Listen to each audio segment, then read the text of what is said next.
if someone privately funded a statue of Edward Snowden giving the finger to the NSA, I would contribute to that GoFundMe immediately. I don't recommend picking someone with the last name of Kennedy. That's the ultimate Nepo baby.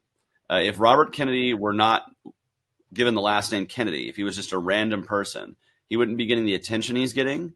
Welcome to 24 for 24, an interview series where I ask presidential candidates 24 pressing questions regarding the 2024 election. Today, we are joined by Chase Oliver, a Libertarian presidential candidate. He has been dubbed the most influential Libertarian in America by Rolling Stone. In 2022, Oliver ran for U.S. Senate in Georgia. He's credited with causing the runoff election between Herschel Walker and Raphael Warnock. At just 38 years old, Oliver is less than half the age of both Biden and Trump. So stay tuned to find out why Chase Oliver is the right guy to challenge America's aging Oval Office. We will just kick right off with it then with the first question. It's about millennials. Do you think that they are just complainers, or is the wealth engine that boomers benefited from really gone? And if it is broken and gone, how will you fix that for millennials?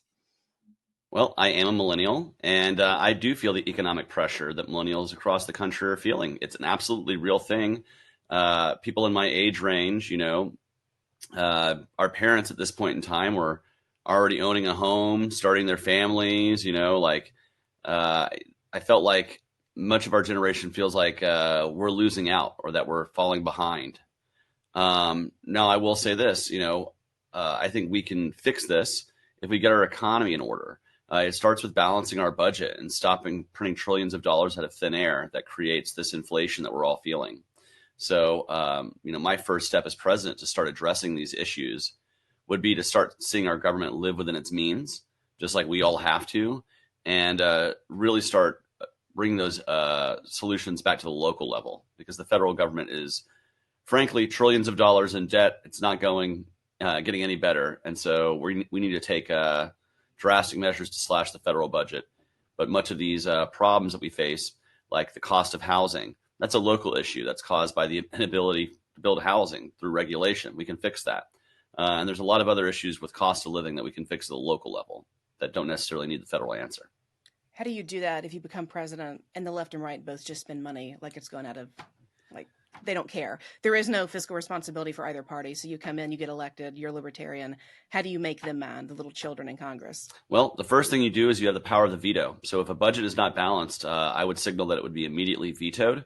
And so any new debt would be on the backs of the Republicans and Democrats. And from that point, you use the bully pulpit to make sure voters know exactly who is continuing to add debts and deficits to them. And hopefully challengers will take them out. And by the second half of your first term, you're getting balanced budgets because the American people will be demanding it. Most people live in a state that requires their state to have a balanced budget. It shouldn't be a radical idea that our nation balances its budget. That should be a rational idea. We'll just move right along to the second one then. It's another kind of generational question. As a millennial, I can't stand Nepo babies. I think a lot of us can't. We feel like they cheated the system. Trump put a lot of his family members in the White House. Biden did the same thing. If you become president, would you be able to say, I'm not going to put my friends and family in here and just make it a giant Nepo baby conference and a bunch of favoritism? Because it just seems like everybody says, oh, meritocracy, especially on the right. And then their daughter or their son is always the best person. Yeah, well, I don't plan on doing that, first off, because I'm not a member of the political elite. So I don't have a bunch of family members who are needing those connections to move higher up in the food chain. I would find the best people for the best job, regardless of their background or where they've come from. If they can do the job effectively and push through our vision for what we want to do for the country, that's the thing that I'm looking for, particularly in, say, like a cabinet level position. This, if you're looking for a political outsider, if you're looking for a candidate that's going to be coming from outside of the political sphere and shake things up, I don't recommend picking someone with the last name of Kennedy. That's the ultimate Nepo baby. If Robert Kennedy were not given the last name Kennedy, if he was just a random person, he wouldn't be getting the attention he's getting. He would never have gotten the attention he got throughout his life. And so he is somebody who has basically lived on the privilege that he's existed with by having a father and an uncle who, one was running for president, the other one was president. And he gets to use that Kennedy legacy, even though other members of his family disavow him. To me, he is kind of the ultimate Nepo baby candidate just like George W. Bush was. And, I'm tired of seeing political dynasties in this country, and I'm a regular person. And maybe it's time that we have a regular working guy to be in the office. It would be nice. I was going to ask you a little bit later about RFK, because when I asked Rectenwald about him, he said he was controlled opposition. Do you think RFK is controlled opposition, or just kind of a Nepo baby with a lot of money and free time? Oh, I don't think he's I don't think there's some grand conspiracy to have him help one candidate or the other. Honestly, I just think he's somebody who sees what a lot of us are seeing, which is dissatisfaction with the voters with Trump and Biden. He feels like he has a lane. And I feel like the Libertarian Party has a lane that, honestly, if you're really wanting to build up opposition to the two-party system, you have a better bet going with the Libertarian Party than with Robert Kennedy. Because with the Libertarian Party, your vote can help us with ballot access or get major party status or elect libertarians in the down ballot. RFK doesn't have any of those things for the most part. He doesn't have down ballot candidates. He doesn't have party infrastructure that he can help build with his votes. So if you're really wanting to build an opposition to the two-party system, your better bet is with the Libertarian Party. It's going to go much further. There's sometimes, you read that Kennedy's thinking about going to the Libertarian Party to run, switch again. Do you think the Libertarian Party would accept that? I have seen absolutely zero appetite from the delegates, the people who would actually select our nominee, for Robert Kennedy being a nominee. And I think over 2/3 of the delegates have already been selected in all of the states. And so if it's based on the body that is currently going to be heading to Washington, D.C., there is no path to victory for Robert Kennedy. In fact, I think he would lose a convention. It would kill his campaign dead in its tracks and probably boost myself or whoever does win the nomination over him. But I don't think he's going to, because it's too big of a risk and he knows he's going to lose. Okay, so just kind of basically fake news, lying media, stirring stuff up. Because I feel like at least once a week I read some article, oh, Kennedy's going to go. And I'm thinking, he doesn't square with libertarians. How would that? I think he's trying to flirt for a certain segment of our voters. And this is why he's kind of teasing that, because he's dipping his toe into our waters. And sadly, a few libertarians are kind of giving him that room to be able to come in and kind of swoop down and take some of our voters. But I don't think he's interested in getting our party's nomination. He might want to steal some of our voters away, but he doesn't want our party's nomination. We'll move on to some COVID questions. Do you support a constitutional amendment to prevent the government from mandating any vaccine, not just COVID, any vaccine across the board? I oppose mandates across the board. I'm a bodily autonomy guy. I feel like, congressional amendment, while I would support it, I feel like it's never going to happen because of the difficulty of passing congressional amendments in this country. It's increasingly more difficult, to do than, say, passing a law. You would need 3/4 of the states and a supermajority in the Congress in both houses to get that done. And it's only happened 27 times, I believe, in the history of our entire country. So I don't think that's going to be anything that's going to realistically happen as much as I would like it to, unfortunately, because right now we live in a world with Democrats and Republicans in charge. And by the time we change that paradigm, it might be a long time away from when people think about that stuff. But ideally, yes, I would like to have something like that. I would like to secure people's bodily autonomy by whatever means possible. Okay. Well, the next question was about, would you support legislation or amendment prohibiting masking and testing mandates? And obviously you kind of answered that there, bodily autonomy. Well, as far as masking, frankly, I do support, we do have to remember there is property rights there.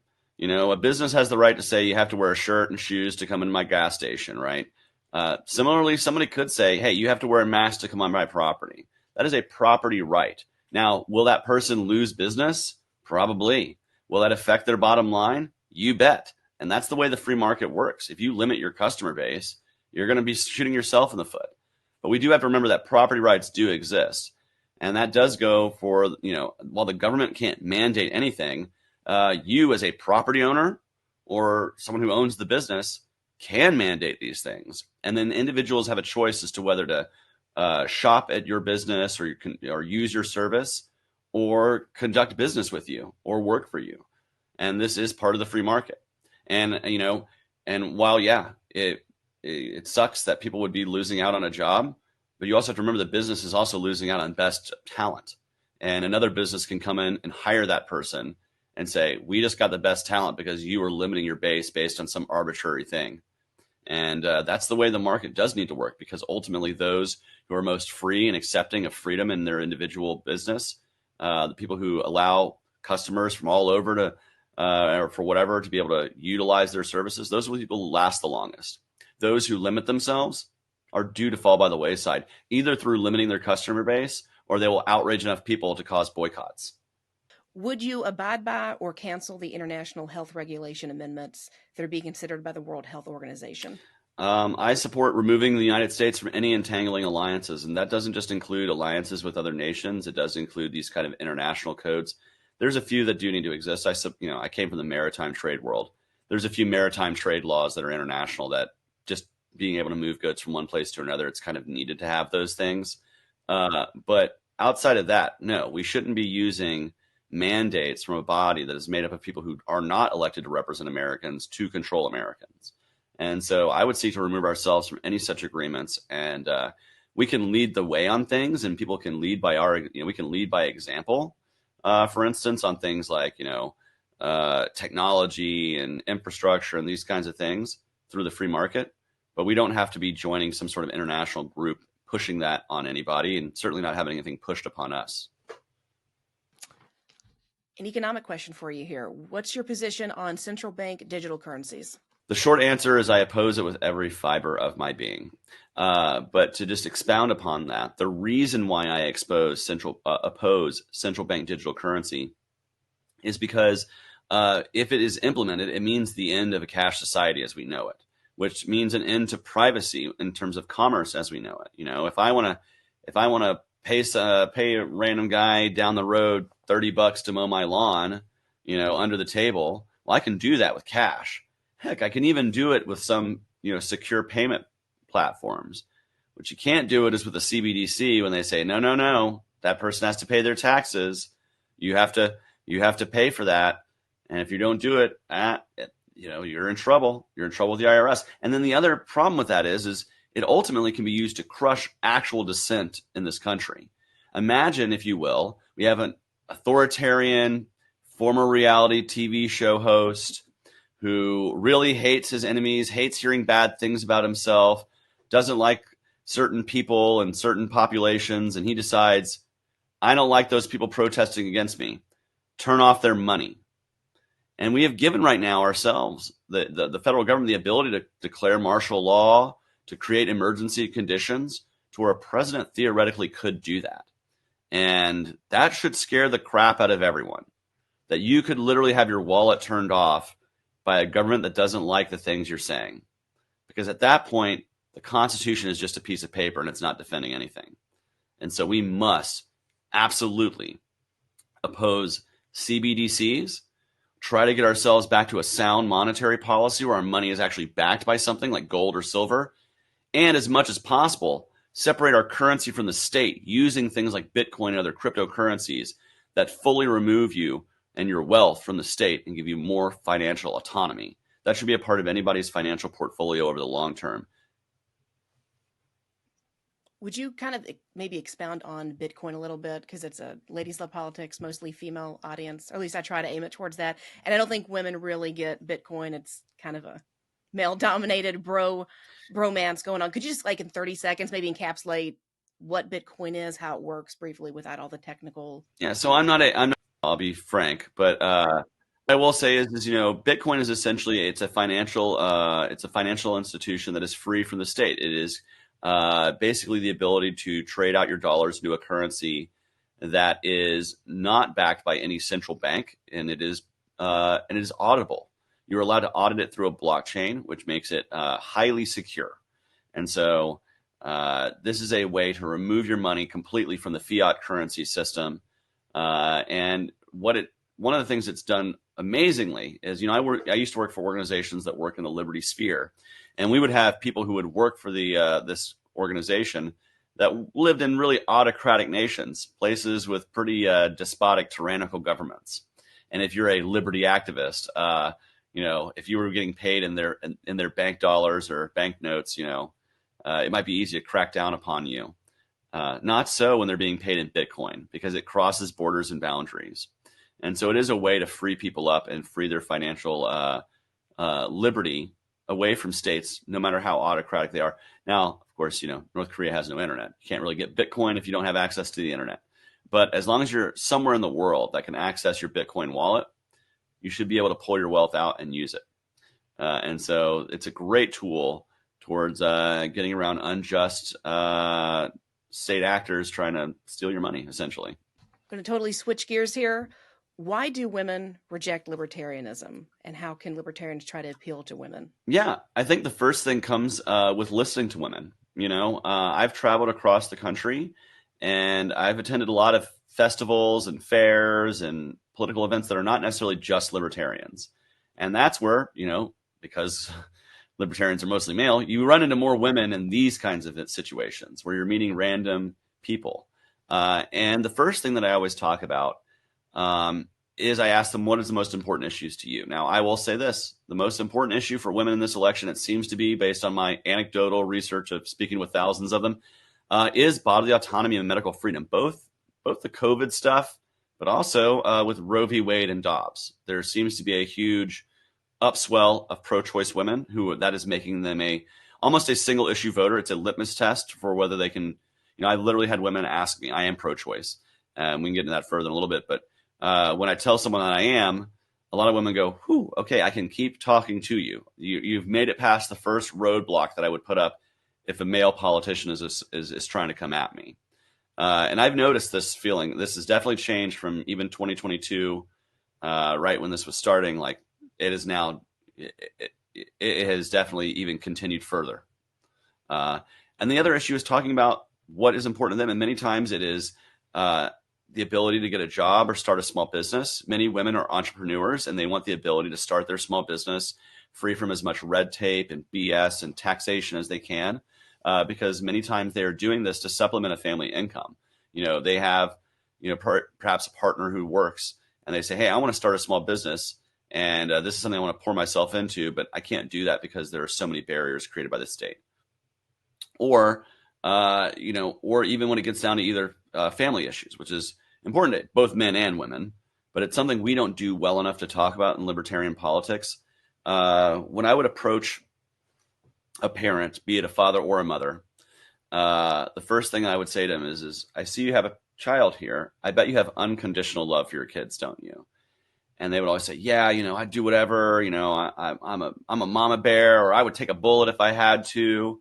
And I say, that's good. You have unconditional love, which means you have the most vested interest in seeing your children survive and thrive and prosper in this world. So why do we take agency away from you and give it to a centralized federal government? These bureaucrats don't know your children. They don't know what makes them special. They don't know the challenges that they need to overcome that they might need help with, but you do. So let's take power out of their hands and put it in your hands. Not even just DC, but take it out of the state house's hands and put it in the hands of parents, whether it's to decide the medical choices for their children, the educational choices for their children. These really any aspect of parenthood should centrally be controlled by the family.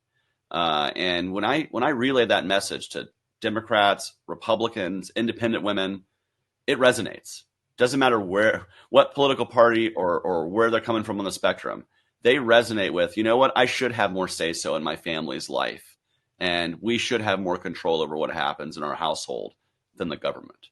And that's usually where I start the conversation, particularly with mothers, because I feel like too often they're paid lip service and given government solutions when they could solve these problems themselves if they had more agency. You seem to have definitely thought about it. What do you think about the party as a whole? I think the party as a whole does need to, I do think the party as a whole needs to re-embrace speaking to women, and just the way that I said, we should embrace women in leadership. We need more women candidates.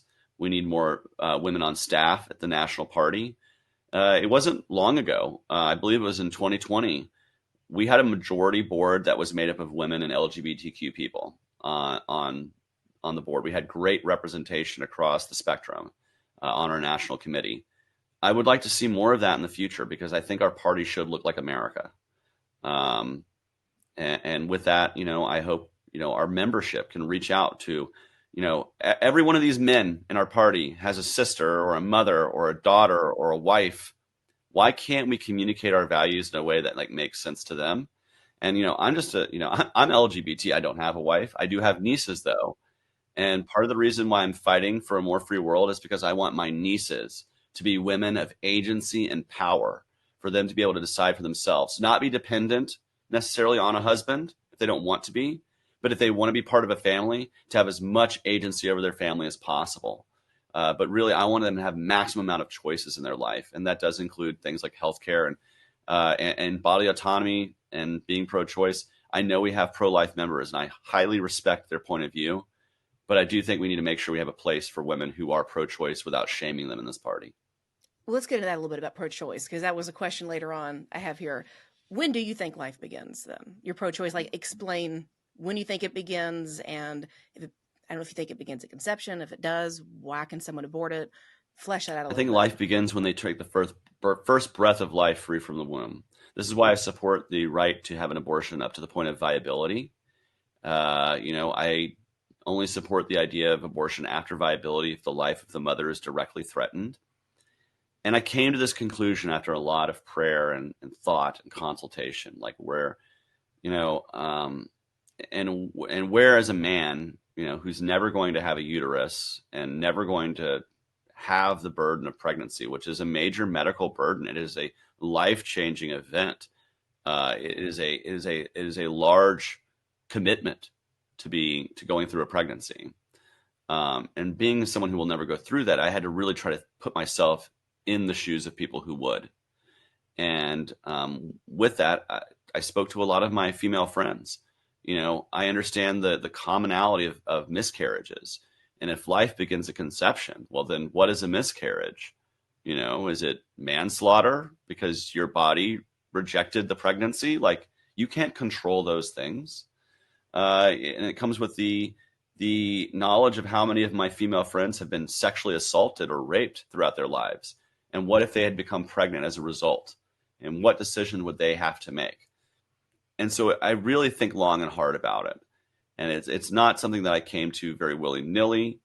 But I believe in, that women should have the autonomy that, and I also think about just the concept of bodily autonomy like this. If you and me were walking down the street and you trip me and I happen to fall on something that cut me really bad and I start bleeding, and I'm bleeding very badly, but you manage to get me to the hospital, and they say, okay, well, Courtney Chase has lost a lot of blood, but you're his same blood type. You can get a blood transfusion and save his life. They cannot force you to give me the blood transfusion. They can't even tell you, you're a good person if you do this and a bad person if you don't. They cannot compel you. That is part of bodily autonomy. So even if you were part of the party that created the need, right? So through your actions, you've created this new medical emergency. You can't be compelled to keep that alive because you have autonomy. It is the same with a woman. She can be an actor in the act of sexual intercourse and through that become pregnant. And she is still not compelled to risk her life to save another. Now, that sounds very harsh in the abstract, and that does. I admit that. But that is ultimately but in the real world, you don't have to save my life. Now, it might sound cruel to say, well, I like my blood and Chase isn't getting any of it. But that is your decision to make. It's your conscience. You have to live with it. And ultimately, women who decide to have an abortion, it's on their conscience, not mine. And it should be something that they have to handle. As harsh as it may sound to you or me, or as not harsh as it may seem to some people, to say, I have a right to do this, I'm going to do it. And then we have to take into account, again, the aspects of sexual assault and these kinds of things. And so I would like to have a world with less abortion. I think there are ways to do that without outright outlawing it. You can make birth control over the counter. You can increase education around contraception, as well as protecting yourself from sexual assault and understanding the signs and warning signs of abuse, so that you can help pull friends and family out of abuse if they see it occurring. we can increase the avenues for adoption by reducing the red tape and regulation around adoption, making it less expensive as an option for people. And so when more people adopt, more people see adoption as a viable alternative to abortion. There's all kinds of things we can do to decrease the numbers of abortions in this country without outright outlawing the practice. And I will finish with this. I am also a supporter of the Hyde Amendment. I don't believe federal dollars should go to fund abortion, because I do believe there are people who genuinely have a feeling that life does begin at conception. And it is a deeply held belief of theirs, and we should not be taking tax money out of their pocket to fund something that they view as ultimately immoral. I believe those of us who are pro-choice can fund that through our donations to Planned Parenthood and other organizations without the government doing it. Yes, I do believe codifying it, Roe v. Wade and Casey, into law, because I do believe this is something that rises above a states' rights question. This is a fundamental right, and it falls under things like medical privacy and other constitutional protections that we need to be looking at. Let's move on to criminal justice reform. What actions would you take to end the war on drugs? So I look to Portugal as an example of what we can do. They had the highest heroin rate use in all of Western Europe. And in the early 2000s, they combated this by decriminalizing all drugs and changing this from a law enforcement model to a medical public health model. They basically said, hey, we're going to decriminalize drugs. Now, if we see you using in the streets, we're going to give you we're going to refer you to go seek a rehab facility, to go see a counselor. Now, they do it through government funding. I believe it's better done through direct mutual aid societies that can voluntarily fund these organizations to create easy avenues to rehab. I think centrally planning rehab is kind of a dumb idea.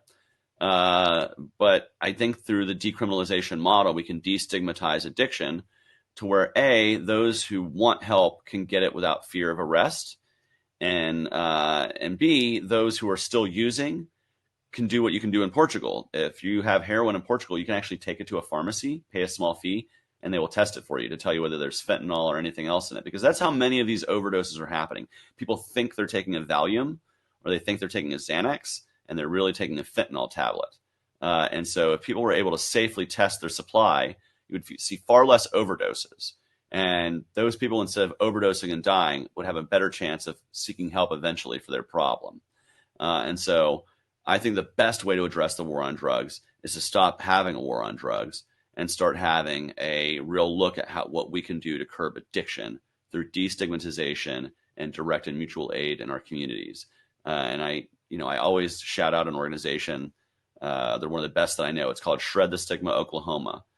This guy, he founded this organization. They give out free Narcan, fentanyl tests, and clean needles to users. It's not because they love that they use drugs, but that they know that these things can save lives. And they've saved over 1,600 lives from overdose. That's 1,600 people in Tulsa and Oklahoma City who would be dead otherwise, who now have a chance to get clean, and many of them have. And so this is the kind of work that we can do to curb addiction, while also stop fighting a war on drugs, stop filling up prison beds with victimless criminals, people who are just basically drug users, who they don't need to be in a prison bed. If anything, they need to be in a rehab bed. And so we need to find ways to change what's going on with regard to the war on drugs. And I believe an absolute decriminalization model is the best way to do it. How do you get half the country Republicans to see that? Because so many of them boomers, they just tell you, oh, weed is so bad, it's so dangerous. Donald Trump's out here wanting to put drug dealers up for the death penalty. How do you get through to people to make them think the world isn't going to be in chaos if we decriminalize drugs? I think part of that is, starting to use the campaign trail to actually educate people on things that, just the Portugal model, like I was talking about, because when we see the proof is in the pudding, like this is not something new that has been happening. This has been happening since like the turn of the century. And so now we have 20 years of data that shows that this has been overall a success in Portugal. They are now one of the lowest heroin use rates in all of Western Europe. They've curbed their HIV and hepatitis rates, which were going through the roof, but now have stabilized. Now, they still have a higher than normal rate, but that's because people, thank God, live longer with HIV and hepatitis than they used to. But they have basically flattened the new cases. And so this is just a proof positive that this kind of model works, and we could adapt this to work in a country as vast as the United States. It's not going to be an exact translation one to the other, but it's got to work certainly better than the 50 years we have done where, if anything, in the war on drugs have won because drugs are more available, cheaper, and more potent than they were at the beginning of this war on drugs. And so if anything, government has failed and they must look for a new solution. And I say this as somebody who, I don't want to see addicts all over the streets. I think this is a way to prevent that. Okay. So more compassionate way. Okay. Yeah, I would appeal many times, particularly to Republicans, compassion and empathy. Many of these people are evangelicals, and they need to understand that part of our faith, and I speak as a Christian, is reaching out to those who society needs, people who need help. And part of that is doing it judgment free and trying to bring them to health and wellness without stigmatizing them. Another one on criminal justice here. The U.S. incarcerates more people in sheer numbers and per capita than any other nation in the world. That includes North Korea. Our police are more militarized than ever, with 80% of SWAT raids being drug-related, and more than 180 people have been exonerated from death row. Why is the criminal justice system broken, and how would you fix it? Well, there's a lot of systemic issues with the justice system, and it starts, with that first interaction with police. The fact that police are left on a different standard when it comes to having to be held liable for wrongdoing because of the doctrine of qualified immunity. It basically allows them to hide from civil judgment a lot of the time. Courts throw out all kinds of cases due to this created out of thin air doctrine that came from the Supreme Court. There's never legislation. There's nothing in the Constitution for it. And I think we need to end it because I think if you do wrong as a police officer, people should be able to seek recompense in civil court. They should be able to seek a judgment against you. The next step to this, though, is requiring that police officers hold liability insurance because when they do that and they do wrong, that payment comes out of the insurance policy, not out of the other taxpayer-funded services like infrastructure, schools and these things that are locally funded, right? Nobody... you don't want to see, oh, well, the police are so terrible here that we had to take all of our money for everything else, and now the roads suck, the school, right? So you would want to have liability policies. The other bonus of that liability policy is when the officer does wrong too many times, he effectively becomes uninsurable and unhirable.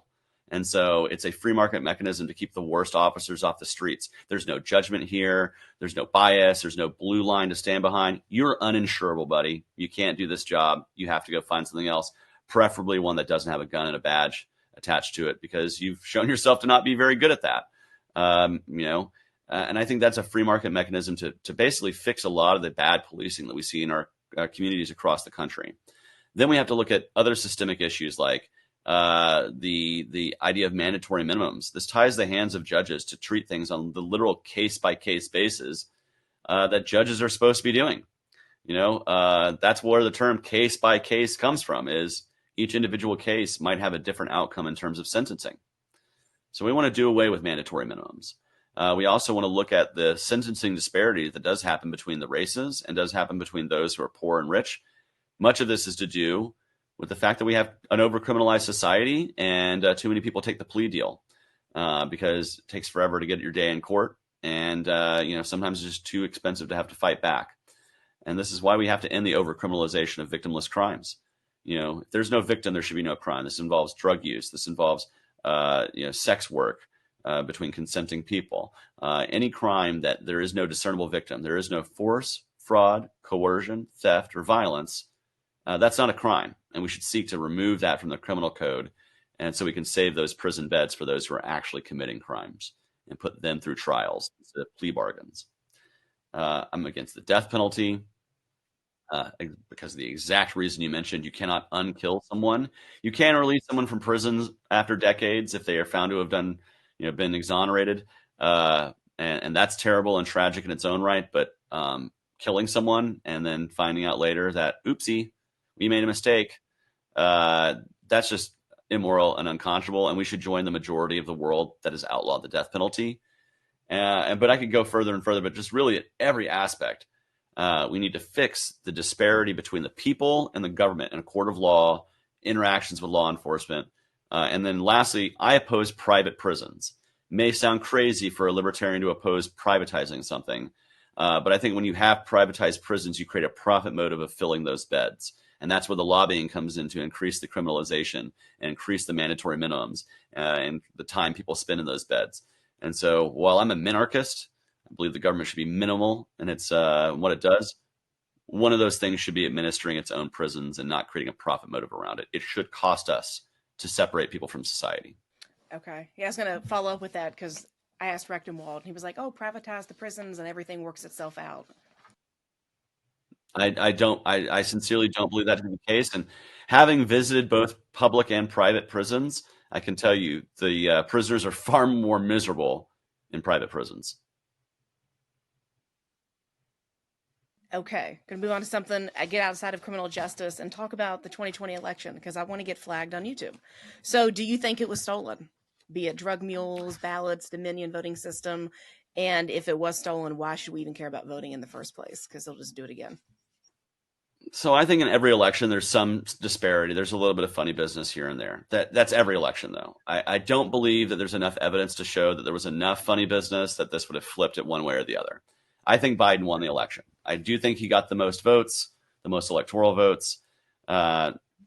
Crazily enough, people have put him and Donald Trump up again. I don't know why people, I guess people in this country are a bit masochistic in their nature because they have given us this as the major party choices again. But I do believe that, I believe Trump won in 2016 electorally. I believe Biden won in 2020. And God help us if either one of them win again in 2024. This is why I am running, is to provide Americans with a much better option than either of them. But I also would like to see more transparency in our elections. This is why I support hand-marked paper ballots.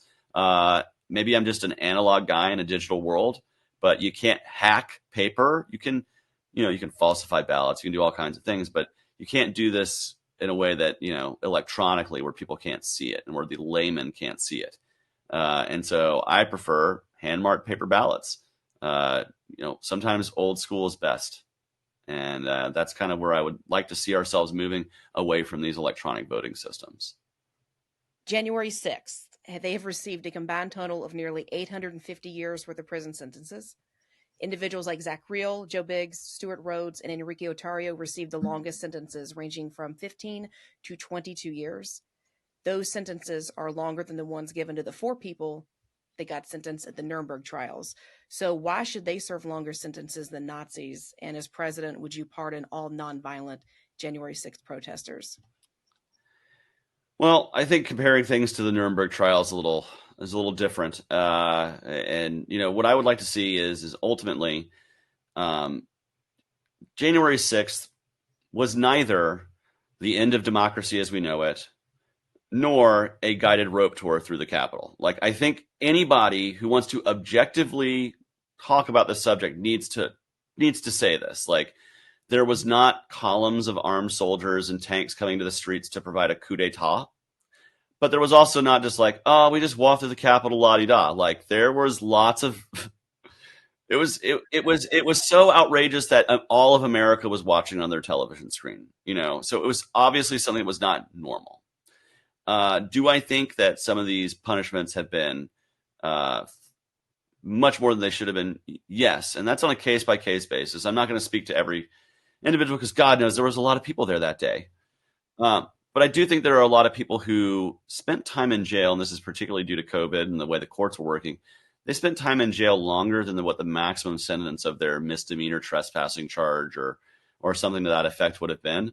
All of those people should have been let out of jail the day they hit the maximum of what they were being charged with. I kind of feel like that's kind of incumbent upon the right to a speedy trial. That if you sit in jail for a year and the maximum sentence was 9 months, like, it's kind of BS. You've been separated from society and in jail, and you should be released and pardoned for that.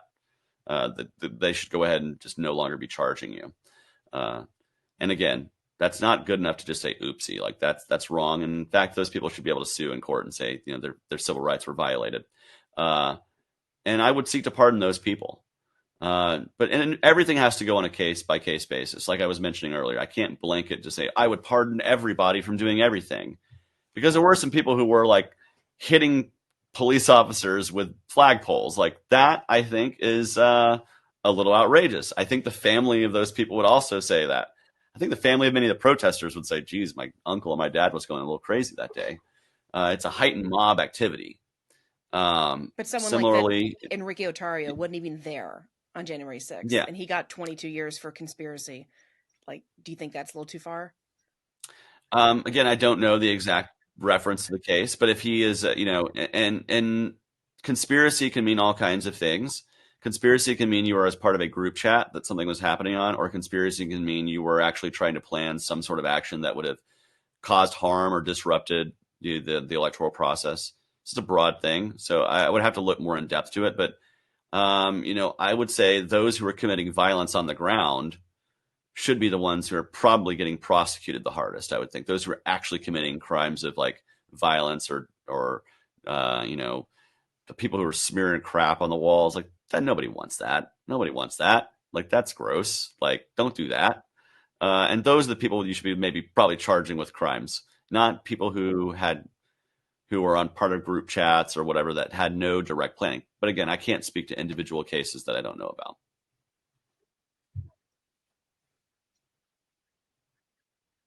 Yeah. Let's talk about the Ukraine war. Is funding Ukraine and also Israel's war in America's national security interest? Why or why not? And then a little caveat to the Israel question. Do you think they're committing a genocide? So we'll start with, well, let me just say for both, no, I don't support the United States funding militarily either. I support removing the military footprint from every continent, from every country that is the United States of America. Ideally, our military should be only to protect us from sovereign invasion, and we should only be going to war when Congress declares it. Now, with regards to Ukraine, support the rights of the Ukrainians to defend themselves. They were invaded by Russia.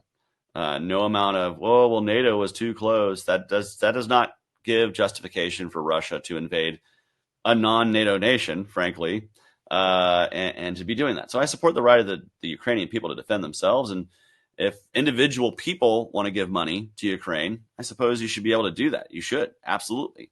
I don't want our government doing that because that entangles ourselves and our military in the possibility that we have to get involved one day.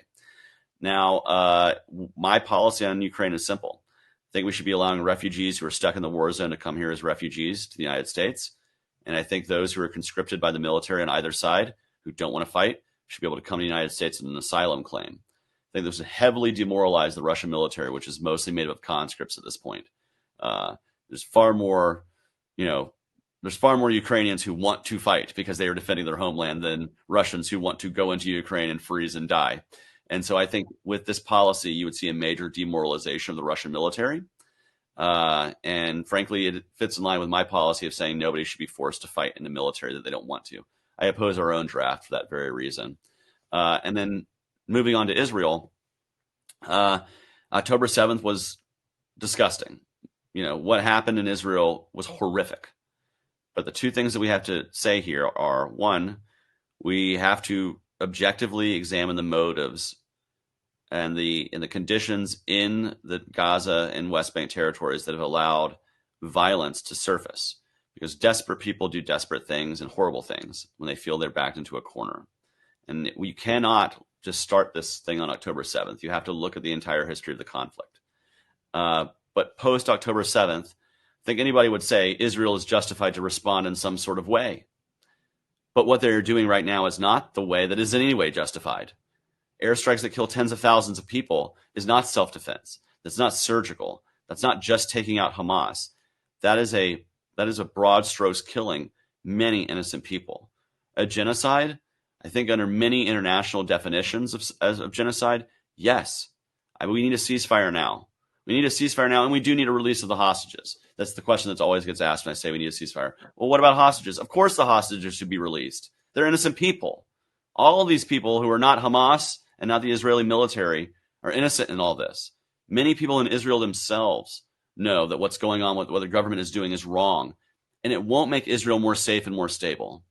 Because this policy of airstrikes and killing so many people, it agitates the Palestinians, creates further conditions for more violence to brew, for more radicalization to occur.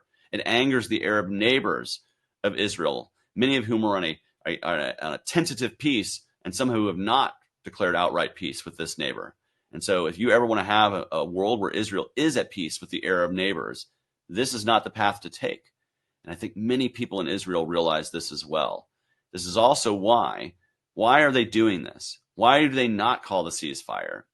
It's because Netanyahu knows. Why do they call for a temporary ceasefire at best and not a permanent one?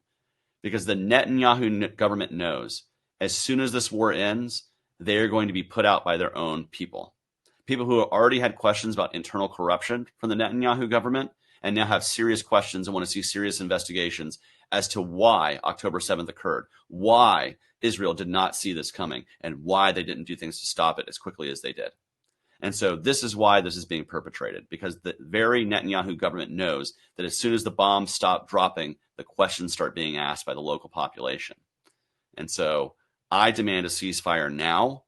Joe Biden as president should have been calling for it forcefully for months at this point. It is ridiculous. And what we are getting right now, airdropping. Oh, they airdropped 30,000 food for 30,000 people. Well, 30,000 people are dead. And you know how they died? Because bombs were dropped that were bought and paid for by the United States. And so does it make me feel good? Oh, we fed 30,000 people. No, it makes me feel horrible about the fact that there's 30,000 more plus that are not alive in this world today. And that is because of our warfare state. It's because of our unapologetic backing of this. And we have to change course. Why do you think that there's the Israel Jewish lobby obviously puts a lot of money into politicians, but why do people seem to be blinded by the fact that we're helping blow up children? I get why politicians support it because their pockets are getting lined, but in evangelicals, Christians, you talk to them about Israel and Palestine and they immediately freak out about October 7th and act like you want Jews to be dead. What's that barrier and how do we get through it? I think, I think a lot of this does come from that faith-based viewpoint of this is the Holy Land and they view Israel as partners in this and that they need to have, a Jewish homeland in order for, the next part of their the religious philosophy to start happening, which is the end times, right? Like there are people who literally are doing this because they feel like Israel has to have their homeland in order for Jesus to return. And they are facilitating this by letting Israel do what they're going to do. And I just think that that's a bad excuse, personally. And a lot of this just comes from also, traditional, we always say Judeo-Christian values, right? That is a mantra of the right. And so it just seems natural for many on the right to just fall into saying, okay, Judeo-Christian values, we must fall in line. Never mind the fact that this has also been a birthplace of much of, the Islamic faith. That this region of the world also has deep traditions in all of the Abrahamic faiths, not just two of the three, but that all three Abrahamic faiths actually have their home in the Holy Land. And so this is like, and I do also feel like, there is a lot of national, and not just the Israel lobby, but also the national security lobby. If there's a crisis in the Middle East, well, that's money for Raytheon and Boeing and other people to make by selling their weapon systems. So even beyond the idea of some sort of religious thing or religious conviction or stuff like that, there's also the national security wing of the Republican Party, that the neocon wing, that they make money off of campaign contributions from these giant firms. And if there's no bombs to build and bombs to sell, well, then there's no money to be made. I frankly think Boeing needs to focus more on their passenger planes at this point than the military technology they're sending, just based on the doors flying off that we see in the media. And Raytheon and Halliburton and these other, they can build other things. You don't have to build weapons of war that kill little kids. You don't have to go to bed at night knowing that if you work for Raytheon or Boeing or one of these other military firms, you don't have to go to bed knowing that you've helped facilitated an industry that kills innocent people all over the world. You could find something else to do, something else to build. Trust me, and we'll be very thankful for you if you do. What's the end game? Let's say, Biden or Trump get in, they have the same philosophy pretty much when it comes to Israel. You don't get elected, no libertarian does. It's the two-party system. What's the end game in Gaza? Are they just going to keep blowing up people until all 2 million are dead? Is it going to be World War III? How do you see this play out? I worry that happens, and I worry that it creates an escalation that could lead to a world war. I do sincerely worry about this, that if we don't change course, and I do see pressure forming around Biden to change course. I see he's losing ground in a lot of states where, in these primaries, where he's the only name on the ballot, 12% of the people are marking uncommitted, and that's their signal to him that if you don't change course on Palestine, that you're not going to get our votes in the fall. And so they're basically challenging him to, if you want our vote, you better earn it. And, I think this is good on them. If you're a Democrat who's doing that, even if you're not going to vote Libertarian, good on you. Challenge them. Force the war machine forward, right? If you're gonna be wanting to vote with conviction, I encourage you to vote. No preference in your primary today here in Georgia. It's election day. I'm encouraging any Democrats who vote to vote no preference and not vote for Joe Biden. And that being said, hopefully we can force that pressure before the election in November. And then it's a coin toss, right, if one or the other wins. And sadly, I think if Trump wins, he's going to fully back Netanyahu. Netanyahu wants Trump to win because he knows this, and it will lead to a further genocide.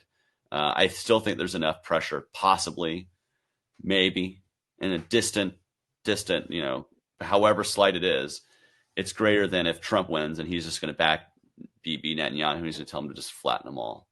And if that happens, I fear the escalation of the Arab world attacking Israel, which will then naturally trigger the United States into this war, and then we're off to the races, unfortunately. I hope not. I pray that I'm wrong. I pray that prediction is completely wrong, and I pray that we get a ceasefire before November and that it lasts.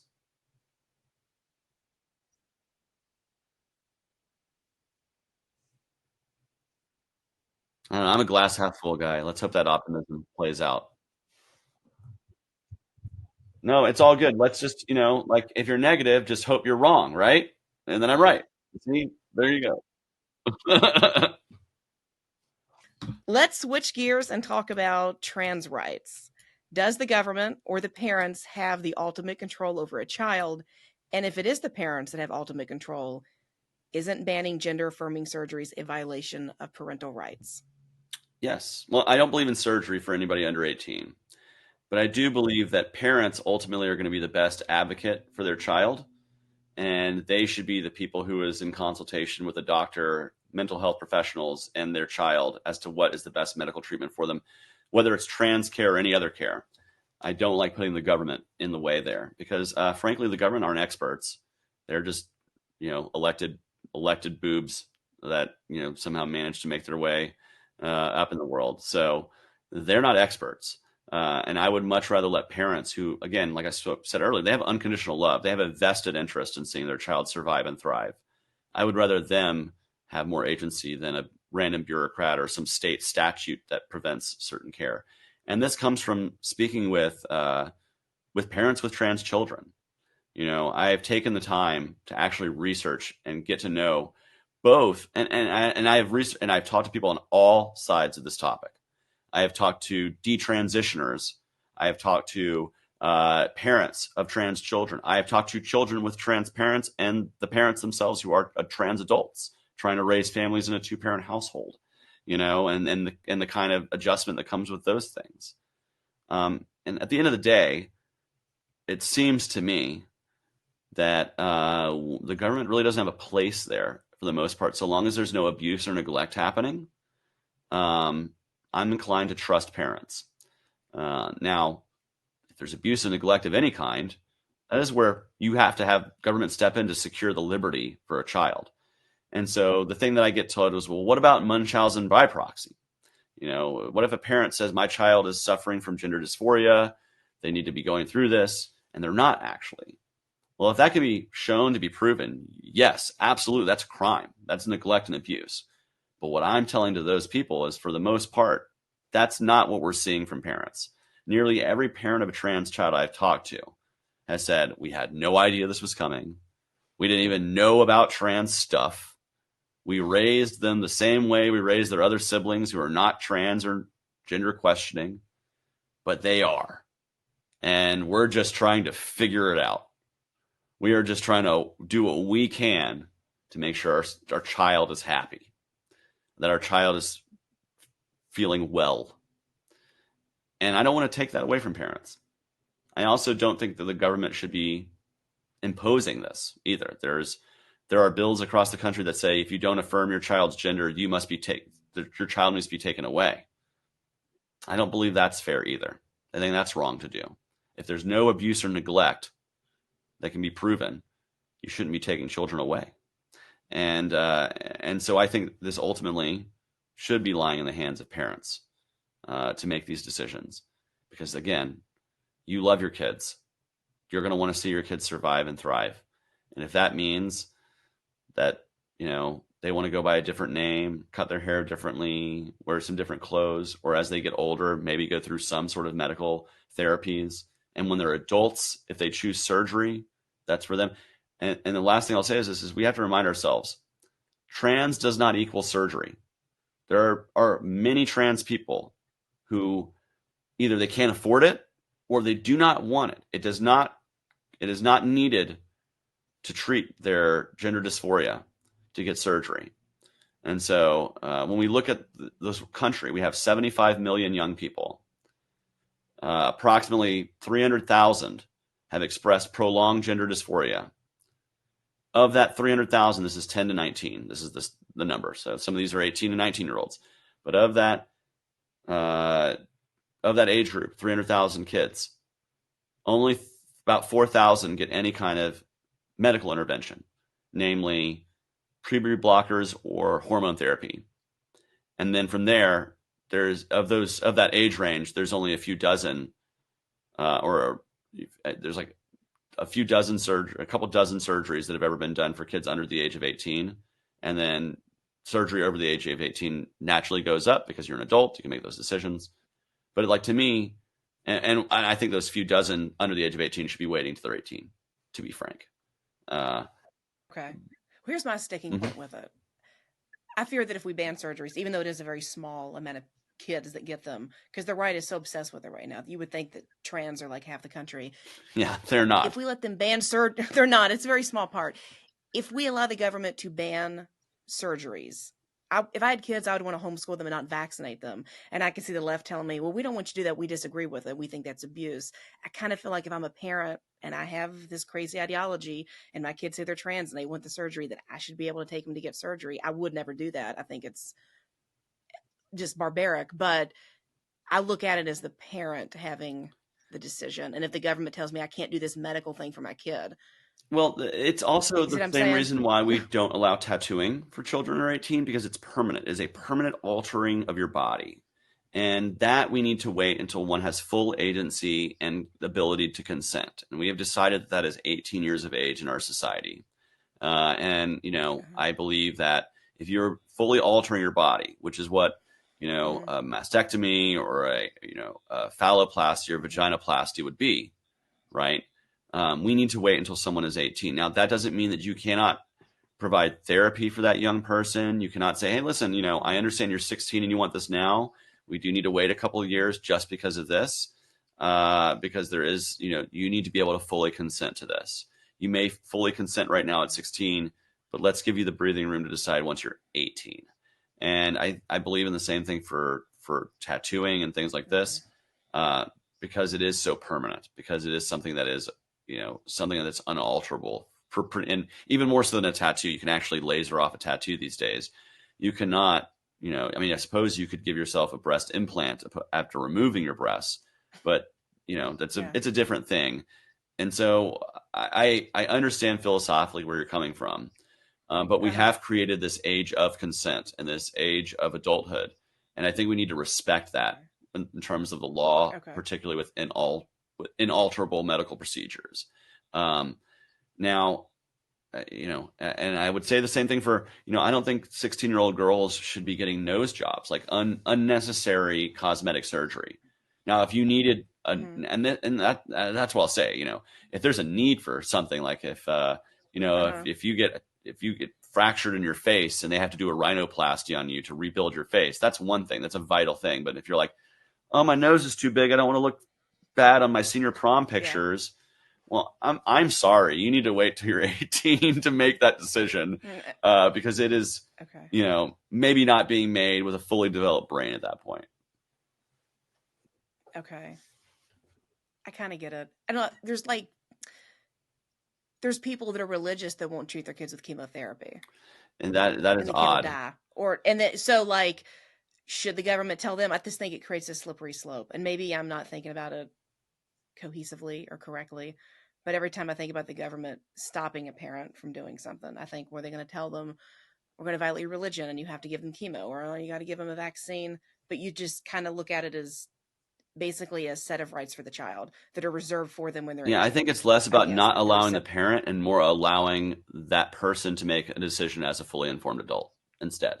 So instead of okay. disallowing a parent, it's actually waiting to allow that child to become an adult and make the decision. Okay. Okay. You were buzzing right through these. Gotta love libertarians. They get right down to it. There's no spin zone going around You the know, we've questions we've here. answered a bunch of these debates and stuff. So I've gotten really good at hitting the 90-second or 2-minute mark because otherwise they start like throwing flags at you or hitting buzzers and things like this. So, I guess maybe it's because we've done some. I think. You've got it Oh yeah, I down. think me and the other libertarians have probably done 20 or 25 debates at this point. So. Uh, Oh my gosh. Do you get bored? Does this ever get old to you? Sometimes it does, but we are pretty good at tossing up different questions or changing up formats, and so as long as they can keep it shaken, that's always fun. But no, actually, I love this. I love running for office. It's truly been like a life-changing experience and kind of a joy to do. It's something I've always wanted to do is run for office. Now I've gotten to do it. This is my third time running for office, so I better like Oh doing it. wow. Otherwise, why do I keep doing it? You, yeah, there's something wrong with you if you're doing it. Um, okay. Well, hopefully you've not been asked this one. In the last year, we had two major unlikely preventable disasters, the Maui fire and East Palestine train derailment. Both catastrophes have triggered Americans' distrust in government and brought about a lot of conspiracy theories. Was something nefarious going on in either of those instances? And what would be a libertarian's disaster response? Well, I have, I don't know if I've seen proof of nefarious stuff. I think it is, particularly East Palestine, I think it is a result of just trying to move too much freight at one time, which is what we're seeing with our trains these days. They get longer and longer. They have less people to oversee them.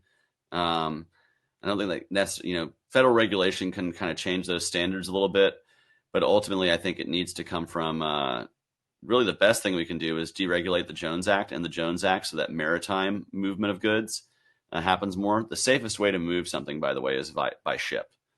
Ships rarely sink. They have a pretty good delivery rate and they move quite fast. But we have this thing called the Jones Act that prevents you from moving goods from one American port to another American port unless it's on an American built, flagged, and crewed ship, which there's not a lot of those because it's expensive and they're tiny and they're dirty. And so they cost a lot. So this is why it costs less to move cargo from Savannah, Georgia to Spain than it does from Savannah, Georgia to San Juan, Puerto Rico, because of the Jones Act. So this is why the Mississippi River is not used as a major maritime trade corridor the way it could be if we could allow for container ships to go up and down the Mississippi. Same with chemicals, natural gas, oil. It's okay to use trains for these things, but we have to recognize that just trains by their very nature are less safe. So there's definite ways we could have deregulated the transportation of goods to make it more safe, namely having maritime trade as an alternative.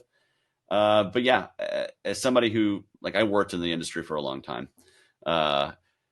and I would like to see greater responsibility taken by these rail lines. Another thing that I would say is I fully support removing tort caps for polluters. So when a community takes a polluter to court, say Norfolk Southern Rail, who irresponsibly had a bunch of dangerous goods being transported in a way that was unsafe, they should be able to take them to court, and a jury of their peers should be able to award not just a slap on the wrist, but a full-throated punch in the gut in terms of a judgment. Because when that happens, that's what forces these firms to actually pay more attention to the safety of the goods they're moving. So these are things we can do without insisting on further government regulation, further central planning that can actually lower the incidence of what we saw in East Palestine, lower the likelihood of these disasters, and when they happen, make the people responsible actually pay, not just with a limited tort that has a ceiling that's a slap on the wrist to an industry. Make it hurt. Communities make it hurt when they pollute in your neighborhood because they'll stop doing it if you do. And as far as the Maui fire, I don't know if that was, I don't believe, nefarious, but I do see that there's going to be a major transfer of wealth from the native people to people who are going to be investing in the land as it's rebuilt. And that's sad.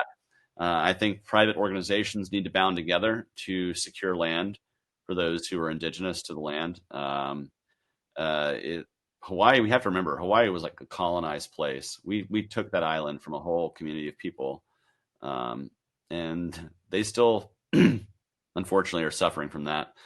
And I think this is what we're seeing in Maui is tragically in the wake of this fire, we're going to see a lot more people from the lower 48 and buying up land and taking it from those who are native. And that's sad. And it's tragic. And I don't know if there's just a government solution to that. You can't just say, well, you can't buy this and only people can buy that. But I don't believe it was a nefarious conspiracy. I just think it's a tragic side effect of that fire.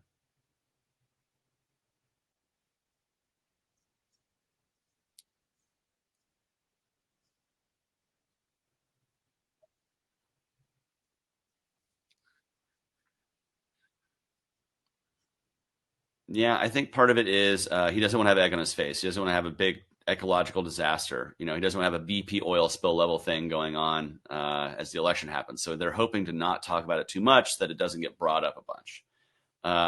I don't think Trump's going to bring it up a bunch, because if he did, the first question people are going to say is, well, what would you have done differently? You were president for 4 years. You didn't change anything about the rail industry. You had nothing to do with it.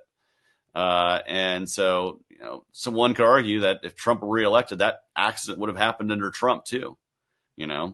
I also think part of the reason why they don't want to talk about it is because it puts egg on the face of Pete Buttigieg. I think the Democratic Party is trying to plan to make him a big face in the future, possibly in 28. And they don't want to stain his legacy with this. So they're trying to just sweep things under the rug. If this were a Republican administration and this had happened, the eco left would have been freaking out, and it would have been the number one issue. But because it's their guy, they don't talk about it too much. Same way like the Obama war machine. Obama was going to war just like George Bush was, but magically the anti-war left forgot to mention that. This one I hope you have an answer for. Rectumald was stumped. He said he just passed on it. An electromagnetic pulse attack, or an EMP, would permanently destroy all electronics in this country. Estimates suggest that within a year, about 90% of the population would perish. As we get into fights abroad, like in Russia and Ukraine and with Israel, the threat is becoming more and more imminent. How would you prepare for an EMP? And then how would you put America back together after one without invoking martial law and just making it all-out police Well, state? I do think the thing that keeps an EMP from happening to us is the fact that we can do it to someone else. So there's that mutually assured destruction that I think hopefully keeps it not happening, right? But if that unlikely event were to occur, the first thing that's going to happen is basically they carved out a city underground. Not to get all could History survive Channel a on you, direct but they hit from do a have nuclear bunkers and blast. things like this. After you go through the security, you walk in and it's basically an underground tunnel. Attack or an EMP attack.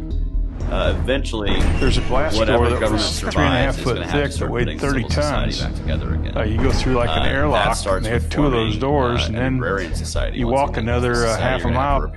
A half mile deeper into the mountain is the bunker itself. And you're going past 5 buildings. Those represent the 5 rings of the Pentagon. And each of those buildings are 3 stories tall, and they probably have 50 to 80 offices per floor. The buildings are mounted on springs to survive the shock waves from a You nuclear have to blast. redraft the laws. There's a common cafeteria capable of serving 3,000 people 3 meals a day for 30 days on lockdown. They had a barber shop in there with one chair. It's got massive reservoirs, generators, even a crematorium if needed, post office, medical facilities, and emergency command and communication links to the U.S. military all around the world. And so those are really the As big part of the four White House building team, blocks of Camel had civilization access that to you the most really restricted part of the bunker. And then you need some system to educate The the presidential next suite. The presidential so those are suite is a very building secure blocks area. of civilization. as it The were, and other I people suppose in if the we went under site, an they had EMP no attack, access, and they were that very would be where we'd have to kind of get started. Now that you've got me thinking of EMP attacks, it just makes me think of the book The Dark Knight Returns by Frank Miller. It's a Batman book, and they get hit with an EMP attack, and Batman hops on a horse and saves Gotham City on horseback. Me personally, I would have my gun, and I would find myself a piece of land and start growing food for myself. Okay, let's move on to pardons. You would have that power as president. Would you pardon Julian Assange, Ross Albright, Edward Snowden, and then Donald Trump if he were found guilty criminally on day one? The first three would be the first thing that I would do. In fact, upon taking office, I would literally take the oath, walk to the microphone, say those three, and Leonard Peltier, the Native American activist, are all pardoned. And make note that if you're in federal prison for a crime to which there was no victim, your pardon is coming as soon as your name comes across my desk. And so I would signal immediately that we would start emptying the prisons of those who shouldn't be there. And certainly people who have Ross Ulbricht was sentenced for building a website to which people bought illegal things. You can buy and sell drugs on Facebook right now, but Mark Zuckerberg isn't going to jail. You have Julian Assange and Edward Snowden, truth tellers, whistleblowers, the people who are really exposing the deep state. By the way, if you think Donald Trump is going to stop the deep state, he didn't pardon Snowden or Assange, the two greatest exposers of what the deep state did in our lifetime, in addition to Chelsea Manning. So if you're putting your hopes on ending the deep state and stopping the crimes that are happening from our warfare state on Donald Trump, you're sorely mistaken, and you need to consider voting for a libertarian who would actually pardon these men who have been truth tellers, people who need to be, while I don't support the public funding of a statue, if someone privately funded a statue of Edward Snowden giving the finger to the NSA, I would contribute to that GoFundMe immediately. You mentioned the deep state. I want to touch on that a little bit. What is it? Who is it specifically? How would you define that? Well, to me, the deep state is defined as like this giant federal bureaucracy that exists. It's an unelected group of people. It is made up of many departments and sub-departments, and it's the paper pushers of our government who really, a lot of times, due to the strength of our executive branch, have they have power that outwields their position. They have the ability to change a lot of things to which really should be in the realms of a legislature or elected representatives.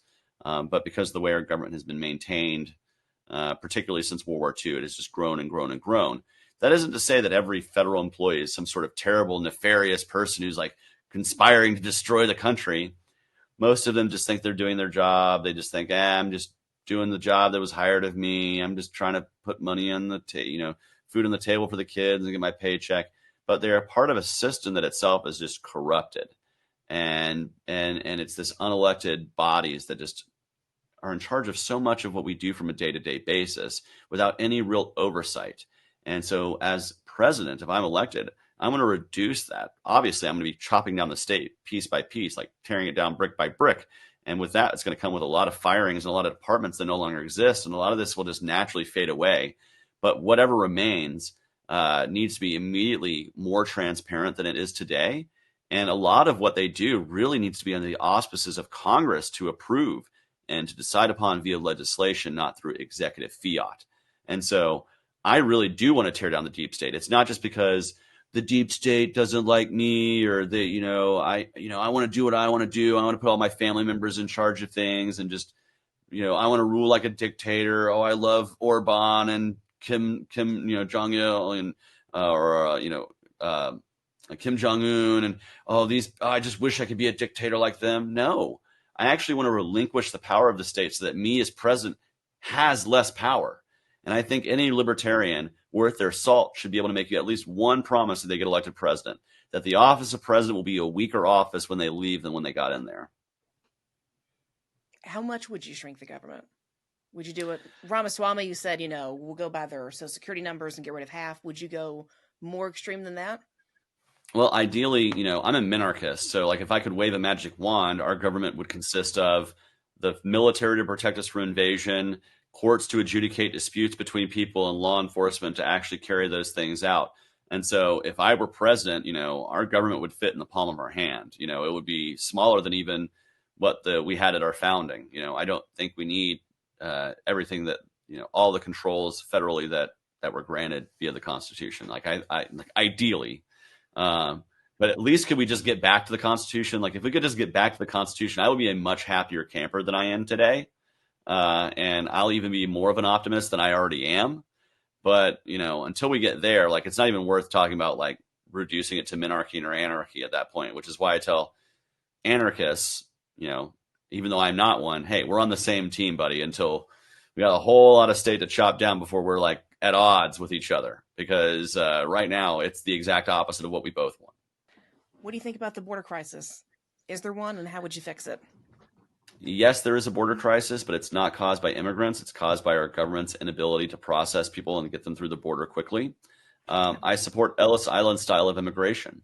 If you're a peaceful person, you should be able to come through a port of entry, declare who you are, go through a simple background check that could take a few hours in the 21st century. And as long as you're not wanted for a crime that requires extradition, you should be able to come right in and get to work. Go find your job, go get to work.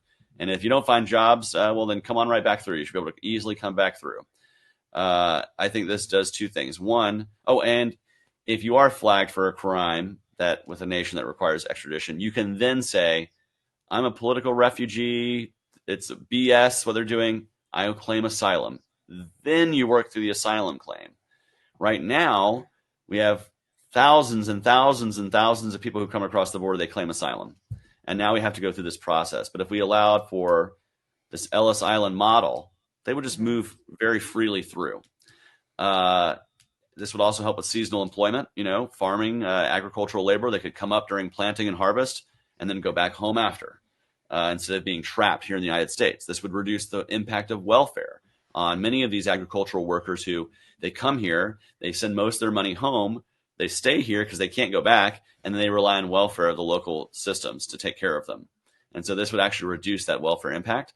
And a reminder to all, immigrants create jobs, they create businesses, they grow the economic pie. 55% of American businesses, Fortune 500 companies worth $1 billion or more, are headed by an immigrant or a child of an immigrant. So these are people who are like creating large scale in terms of employment, jobs, prosperity. They grow the economic pie, and we need jobs now. We have way too many people retiring and not enough people coming in to fill that labor gap up. And if we don't want to have a decade of stagnation like Japan did in the 80s and 90s, we need to recognize this now and understand we need immigrant labor. We need them. They need jobs. Let's make this easy. So just everybody that came through already leave? Kick No, them out? Let them I think those who are here already should be able to go through a quick process of being processed. They should be able to go, ideally instead of having to go all the way back to a port of entry, I would say, just say, hey, throw a bilingual person at every post office in America and say, hey, if you're already here, you have 365 days to get to a post office, declare yourself, do a background check, and you're good. If you haven't done that, at that point, we're going to extradite you back to your home nation because we gave you every opportunity just to peacefully declare who you are so we know who's here. I think that's a pretty simple way of doing that. And then DACA recipients should immediately, I think, be fast-tracked for citizenship. These are people who came over here with their parents. They've known no other nation than the United States many times. Now they're in their 30s, and why are we even debating sending somebody back to like Guatemala when they came here at 2 years old and they've been in the United States and they have a job and a business and a family? Like, seems to me that's ridiculous, and we could fast track these people to some sort of legal status and then later on to citizenship. And it should be easier to become a citizen. It's highly complicated. I appreciate those who say, we've been waiting in line forever. Why should people get ahead? They shouldn't. They shouldn't get ahead. They should be behind you, but we should make the process for getting you through far quicker so we can keep moving these people through. Okay. Kind of a side issue. I didn't even realize till a few months ago there were libertarians that subscribe to the notion of open borders. It kind of blows my brain that there's some libertarians that think that fits with that ideology. Can you kind of explain that and how they get there from the philosophy and why it's wrong? That it's not libertarian, but how do they get to if I'm making any sense? I think I'm closer to being fully open borders than closed borders. And I think that philosophically, that's really in line with the idea of free movement of people. It's been in our platform forever as a party, but the idea that, peaceful people should be able to freely move so long as they're not harming another person or violating property rights has long been held as like a part of libertarian philosophy, And I adore my good friend Jacob Hornberger, who claims that because I believe in a minimal immigration control, that I'm some sort of socialist, because he is a fully open borders guy. But, one of the examples that he uses, when he drives from like his home state, Virginia, to like, Michigan for a convention, he travels through several state borders. He is not violating anybody's rights by doing that. He's just peacefully traveling and not harming anybody. And he believes that national borders should be the same way, that if you're not harming anybody, you should be able to peacefully come here and be part of commerce, the marketplace. And I believe that we should minimally invade upon that. Like, I think the free market would dictate that if I'm an individual, I can produce labor, and labor is capital. And we as libertarians believe in the free movement of labor and capital across borders in terms of a free marketplace. And so, while I don't believe citizenship should be hey, you came over here, you're instantly a citizen, go vote. I do believe that if you're like, hey, you're a farm worker, we have farms that need labor, go work on that farm, go make that farmer money, go make yourself money, go prosper, both of you. That works out better. Okay. When it comes to crime, the right would make you think if you walk outside, you're going to get murdered. The left just kind of ignores it, want to get rid of the police, defund the police. Where do you fall on the spectrum? And then how do you address crime so that it's not a police state? Like, well, it's as bad as the right says. Yeah, crime exists, right? And it's not something to ignore. I think the best way to focus on crimes to focus on crimes of the actual victims, and if we remove so many of these victimless crimes from our criminal code, we give more time for police and law enforcement to actually focus on those crimes with victims. There's only so many policing hours in a day. And so, I think that is, when we remove things like the drug war or sex work that's between consenting adults and other things, we save up more time to, say, go after sex crimes with those who aren't consenting, or murders, or fraud, or theft, where there's actual victims.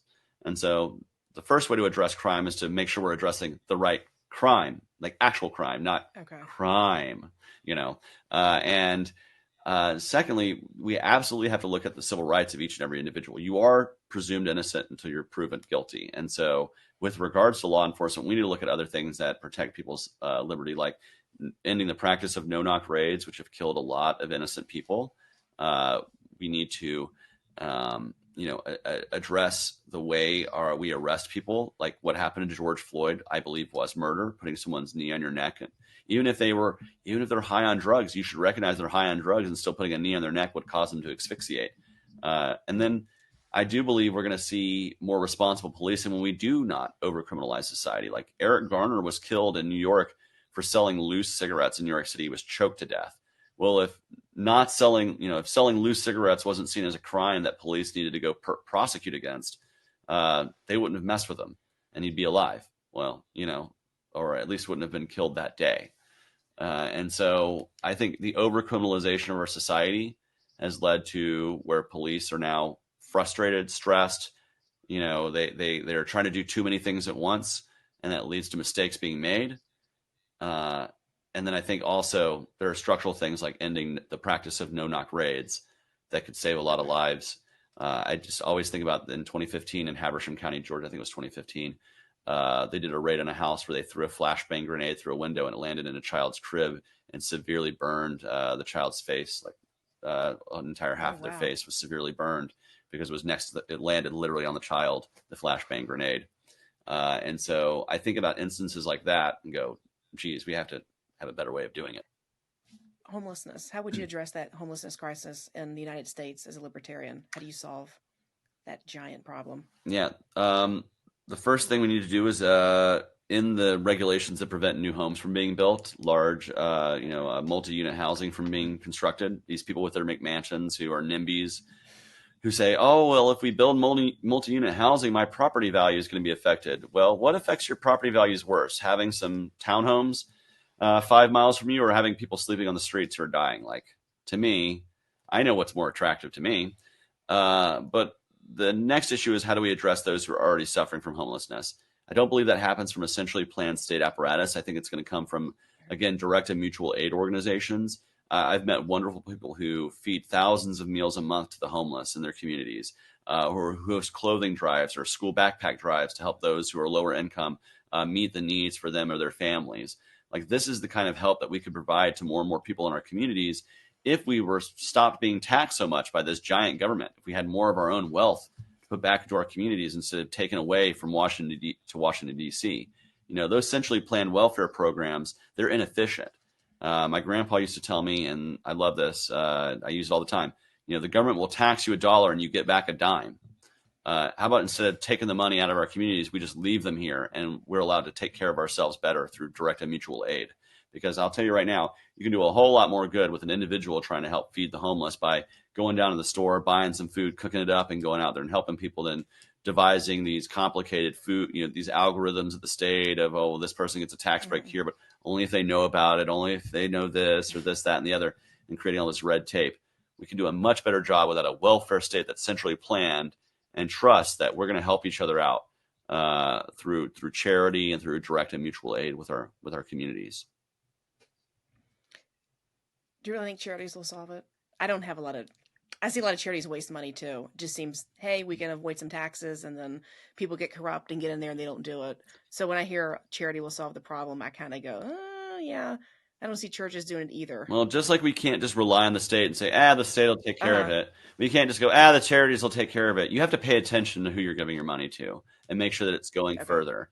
But I believe in a world with decentralization and the ability for you to choose who to help and how to help, you're going to get far better results and far more efficiency than you would have just having this centrally planned system that takes the money out of your pocket without you even asking, and then runs that through the federal bureaucracy ring.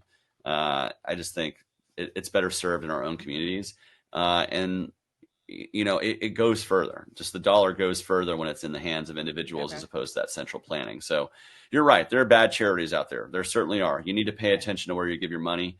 And I think part of what makes that even more viable in the 21st century is the instant access to information and the ability to be super connected. So when if there's a shady charity going on, it's very quick for somebody to throw up a Facebook page or, start tweeting about it and getting people notified about what's going on. Certainly more than it used to be. Last question. We made it all the way to the end. So you've made a lot of promises throughout all this, but candidates always do that. Trump was going to build a wall. Obama was going to close Guantanamo Bay. None of this happened. Obamacare was going to get repealed. That didn't happen either. What makes people think when they vote for you, you're going to actually deliver on everything you promised and not just forget about them once you get in the White House? Well, the first promise that I can make you is that I'm not going to get everything that I promise you. That part of being president is going to have to recognize that nothing is perfection. But what I can do is I can constantly keep the eye on the ball of reducing the size and the scope of the state. And because of how giant, abusive, and intrusive the state is, it's very easy to keep our eye on that ball because there's just a lot to chop away at. And so I could spend every single day of my first and second term cutting government, like finding things to cut, finding things to remove, and I still won't get to the ideal. And so I recognize this, and recognize this from the very beginning keeps me honest about, I am giving you what the best picture could be, but understand that the world isn't perfect, and I'm going to make it I'm going to do as good as I can. But I think what makes libertarians different is we don't blow with the political winds either. We've been basically setting our principles for 50 years. We've been saying what we're going to do for 50 years. I think there's so much backing us in terms of the rhetoric and the years and the years and the years that we would be so reticent to step back and try to backslide because we just know we would never hear the end of it because of how much we've been saying, no, we have to do it this way. And so short of being proven completely wrong, that all these concepts that I have are complete failures, I'm going to fight for them, and I'm not going to be apologetic about it.